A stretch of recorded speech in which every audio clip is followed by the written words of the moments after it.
When Kioma's mother spoke those words on her dying mat, everyone in the compound fell silent. The old woman's eyes were glazed with the fog of approaching death, but her voice carried the weight of ancient knowing. "Only Udogwu deserves your perfection," she whispered, gripping her daughter's hand with surprising strength. "Wait for him. Promise me you will wait." Kioma promised, not understanding that those words would become a chain around her heart, not knowing that her mother's dying wish carried something darker than blessing, something that would follow her like a shadow that grows longer as the sun sets. The village of Nkwo had never seen a girl like Kioma. From the day she could walk, people whispered about her beauty. Her skin glowed like honey held up to morning light. Her eyes were deep as the wells that never run dry, framed by lashes that cast shadows on her cheeks. Her body curved like the clay pots the women shaped, perfect in proportion, moving with grace that made even the river seem clumsy. She wore simple wrappers of indigo cloth, her head wrap always tied with care, and strings of waist beads that her mother had given her clicked softly when she walked. But it was not just her beauty that made the village whisper. Kioma possessed something else, a gentleness that calmed crying babies, a wisdom that made elders pause to hear her speak, hands that could weave baskets so perfect they seemed touched by spirits. When she helped her mother pound yam in the mortar, even that simple task became something beautiful to watch. "That girl is too perfect," the women at the market said, shaking their heads as they sorted their cassava. "It is not natural for one person to have so much." The men watched her pass with hunger in their eyes, adjusting their wrappers and straightening their shoulders, hoping she might glance their way. But Kioma's mother kept her close, protective as a hen guards her single egg. And Kioma had a gift, or perhaps it was a curse. She could see inside people's hearts, not with magic or witchcraft, but with an understanding that came from somewhere deep within her soul. When men approached with false smiles and honeyed words, she saw the greed beneath. When women spoke sweetly to her face, she felt the envy like thorns pressed against her skin. This gift made her careful, made her quiet, made her wait. Then her mother fell ill, a sickness that came swift as storm wind, turning her strong body frail as dried grass. For 3 moons, Kioma tended her, brewing herbs, singing songs, praying to ancestors. But death comes when it comes, caring nothing for prayers or tears. On that final night, with the compound wrapped in darkness and the smell of burning herbs thick in the air, her mother called her close. "Listen carefully," the old woman said, her voice barely a whisper now. "There is a man named Udogwu. You have not met him yet. He comes from beyond the great river, from a place you have not seen. Only he deserves your perfection. Wait for him, my daughter. Do not give yourself to any other. Promise me." And Kioma, weeping, promised. They buried her mother 3 days later. The village came, as custom demanded, but Kioma felt their eyes on her. Calculating eyes. She was alone now, beautiful and alone. Motherless girls in the village did not stay single long. 2 moons passed. The suitors came like flies to palm wine. First was Okafor, the palm wine tapper. He arrived at her compound with a calabash of his finest wine and words smooth as river stones. "Kioma," he said, "I have land, 3 plots near the river. I will make you comfortable. You will want for nothing." He smiled, showing teeth stained from kola nut. His wrapper was new, his bronze bracelets gleaming. Kioma looked at him and saw what was beneath the smile. She saw a man who wanted a beautiful wife to parade before other men, a trophy to prove his worth. "I am not ready to marry," she said softly. "I am still mourning my mother." Okafor's smile faltered. "Mourning should not last forever," he said, voice harder now. "You are young. You need a husband to protect you." "I will wait," Kioma said. "I am waiting for someone." "For who?" Okafor demanded. "For Udogwu." The name meant nothing to him. It meant nothing to anyone. But Kioma held to it like a rope thrown to a drowning woman. Okafor left angry. By evening, the whole village knew. "She thinks she is too good for Okafor," the men at the Palm Wine Bar muttered, shaking their heads. "Who is this Udogwu? No one has heard of him." The women clucked their tongues. "That girl will end up alone," they said, pounding yam with extra force. "Pride comes before the fall." 3 moons later, Emeka came, the trader who traveled to distant villages and returned with cloth and beads and stories of far places.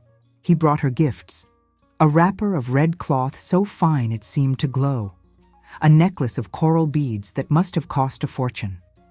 He spread them before her like a merchant displays his finest goods.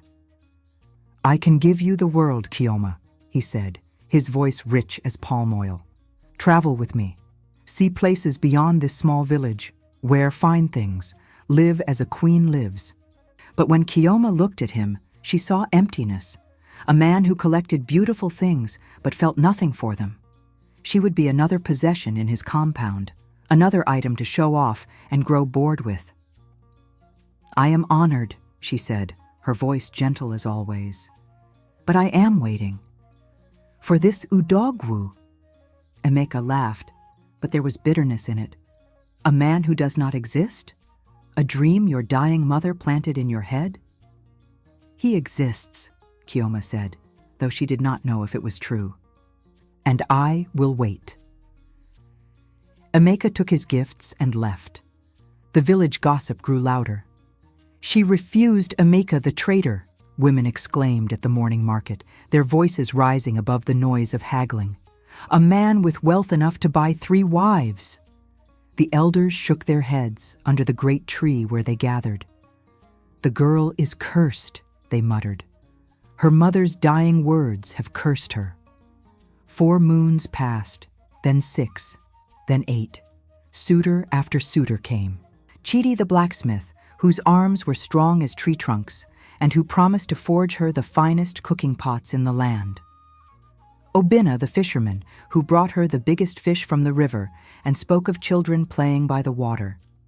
Ikenna the farmer, whose yam harvest was the largest in 3 villages, who offered bride price enough to make any father weep with joy. Each time, Kioma saw their hearts. Chidi wanted sons to carry his name. Obinna wanted a wife to cook and clean while he drank with his friends. Ikenna wanted beauty to mask his own ugliness of spirit. None of them wanted her. They wanted what she represented, what she could give them, and each time she said the same words: "I am waiting for Udogwu." The village turned against her. No longer did they see her beauty as blessing. They saw it as pride, as foolishness. Women who had once smiled at her now turned away when she passed. Men who had once gazed with admiration now looked with resentment. "She thinks she is better than us," they said. "She thinks no man in this village is good enough." Children began to chant when she walked to the river with her clay pot balanced on her head. "Kioma waits for a ghost. Kioma waits for a ghost."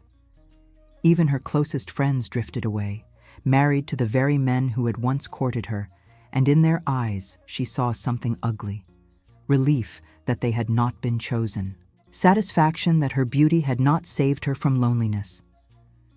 2 harvests passed since her mother's death. Kioma lived alone in her compound, tending her small garden, weaving her baskets, selling them at the market where people bought from her but did not speak to her. Her beauty remained, but it felt now like a burden she carried on her back. She was 20 harvests old. In the village, girls married at 15, 16 at the latest. At 20, they were mothers tending children. At 20, they belonged somewhere. Kioma belonged nowhere. At night, lying on her mat in the darkness, she would wonder if her mother had been wrong, if the sickness had made the old woman speak madness instead of wisdom. Who was Udogwu? Where was he? Would he ever come? "Maybe I should have married Emeka," she whispered to the darkness. "Maybe I should have chosen the comfort of wealth over this endless waiting." But even as she spoke the words, she knew they were not true. She had seen inside their hearts, and there was nothing there for her. Then, on a day when the sun burned hot enough to make the very air shimmer, a stranger walked into the village of Udogwu. He was tall, taller than any man in the village, with shoulders broad enough to carry the weight of the world. His skin was dark as rich soil after rain, and he moved with the careful grace of a hunter who knows the forest's secrets. He wore a simple wrapper of brown cloth, and around his neck hung a single leather cord with a small carved wooden amulet. His feet were bare, dusty from long traveling. But it was his eyes that made people stare, eyes that seemed to see through pretense and lies, eyes that looked tired, as if they had witnessed too much of the world's sorrow. He walked to the compound of the village chief and asked permission to stay. "I am looking for someone," he said, his voice deep as drums at ceremony. "A woman named Kioma." The chief stared at him. The elders gathered around stared at him. "And who are you?" the chief asked. "My name is Udogwu." The word spread through the village faster than wildfire across dry grass. Udogwu had come. The man Kioma had been waiting for. The man they had mocked as fantasy. He was real. He was here. Women ran to their compounds, their wrappers swirling behind them. "Did you hear? Did you hear?" Men gathered in tight groups, speaking in low voices. "Who is this man? Where does he come from?" Children raced through the paths between compounds, shouting the news. "Udogwu is here! Udogwu is here!" Kioma was at the river when she heard. She was filling her clay pot, balanced on her knee, when another woman came running down the path. "Kioma, there is a man. He asks for you. He says his name is Udogwu." The clay pot slipped from Kioma's hands and shattered on the stones. Water spilled like her mother's life had spilled away on that dark night. Her heart beat so hard she thought it might break through her chest. "Where is he?" she whispered. "At the chief's compound. Everyone is gathering to see him." Kioma ran. She ran through the village paths, her bare feet slapping the hard earth, her wrapper catching on bushes, her head wrap coming loose. People stared as she passed, but she did not care. 2 years. 2 years of waiting. 2 years of loneliness and mockery and doubt. And now he was here. The chief's compound was full of villagers, all pressing close to see the stranger. Kioma pushed through them, her breath coming in gasps. And then she saw him. He stood in the center of the compound, surrounded by curious eyes and whispered questions. But when Kioma appeared, he turned to her, as if he had known exactly where she would come from. Their eyes met across the distance. And Kioma felt something she had never felt before. Not just recognition, but completion. As if a part of her that had been missing suddenly returned. As if her soul had been calling across distances and finally received an answer. "Kioma," he said. Just her name, nothing more. She walked toward him, the crowd parting to let her through. When she stood before him, close enough to see the lines around his eyes and the scars on his hands, she looked up into his face and said, "You came. I always come to those who wait for me," Udogwu said, "though the waiting is never easy." The chief cleared his throat. "Udogwu, you say? We have never heard of you. Where do you come from?" "From beyond the great river," Udogwu said. "From places that have no names your tongue would speak. I am a healer. I travel from village to village, helping where I can." "And how do you know Kioma?" an elder demanded. "How did you even know of her?" Udogwu smiled then, a sad smile that carried weight. "Her mother called to me as she lay dying. She sent word through channels you would not understand. She asked me to find her daughter when the time was right. She knew Kioma would need someone who could see her truly, not just her beauty, not just what she could provide, but her heart, her soul, the perfection that has nothing to do with skin or body." The villagers murmured among themselves. Some believed, some doubted. But Kioma felt truth in his words, like rain on parched earth. "My mother knew you?" she whispered. "She knew of me," Udogwu said. "In her youth, I healed her father when no one else could. She never forgot. And when her own death approached, she remembered. She sent the call, and I answered. But I could not come immediately. I had others to tend, other promises to keep. I sent word to her that I would come when I could, that her daughter should wait. Tears fell from Kiyoma's eyes like monsoon rain. Her mother had not been mad, had not spoken empty comfort. She had known. Somehow, she had known. "Will you marry me?" Udogwu asked, and the compound fell silent. "I am not wealthy like the traders who came before. I own no land. I have no cattle or yam plots. I travel where I am needed, and my home is wherever the night finds me. But I see you, Kiyoma. I see your gift of reading hearts. I see your loneliness. I see the perfection your mother spoke of, and it has nothing to do with what these villagers see. Will you travel with me? Will you help me heal? Will you be my wife?" Kiyoma looked at him, really looked, and for the first time in 2 years, when she looked into someone's eyes, she did not see greed or lust or envy or pride. She saw truth. She saw kindness that had weathered storms. She saw a heart that matched her own. "Yes," she said. The wedding happened 3 days later. Simple and small, not the grand celebration the village expected. Udogwu had no family to bring. Kiyoma had no parents to bless the union. But the chief officiated, and the villagers came to watch, their faces showing confusion and wonder in equal measure. The women who had mocked her now looked at her with something like shame. The men who had courted her now saw what they had missed, not just beauty, but substance, purpose, truth. After the ceremony, as Kiyoma and Udogwu prepared to leave the village together, the chief's eldest wife approached them. She was a woman of many harvests, her face wrinkled with wisdom earned through long years. She looked at Kiyoma with eyes that had finally understood. "Your mother was right," she said softly. "She protected you from all of us, from our greed and our shallowness and our inability to see what mattered. We would have married you to men who saw only surface, who would have broken that perfection of spirit, trying to own something they could never possess. Your waiting was not pride, it was wisdom." Kiyoma embraced the old woman. "Thank you," she whispered.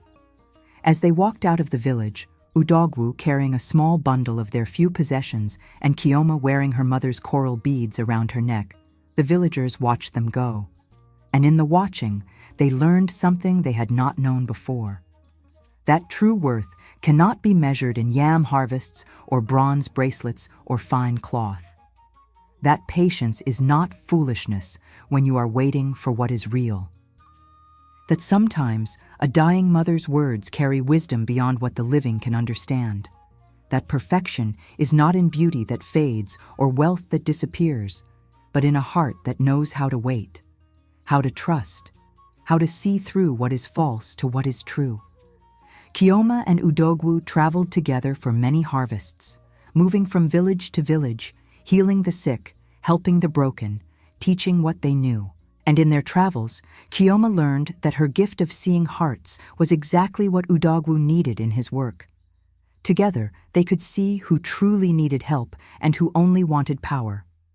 Together, they were complete. And whenever they told their story to people they met, Udogwu would smile and say, "Her mother told her to wait for perfection. But the perfection was never me, it was her. Her mother saw it. I just helped her see it too." The village of Unkwo never forgot Kiyoma. Her story was told at evening fires for generations. The girl who waited for a man who did not exist, until he did. The girl who refused comfort for truth, who chose patience over pride, who understood that some promises made to the dying are not burdens, but blessings in disguise. And they learned that when someone truly sees your worth, the waiting becomes worthwhile. That real love is not about what you can provide, but about who you truly are. That perfection is not in what the world sees, but in what the heart knows. And they lived happily ever after, Two souls who had found each other across distance and doubt, teaching the world that true worth waits for no one but reveals itself to those patient enough to see. The end.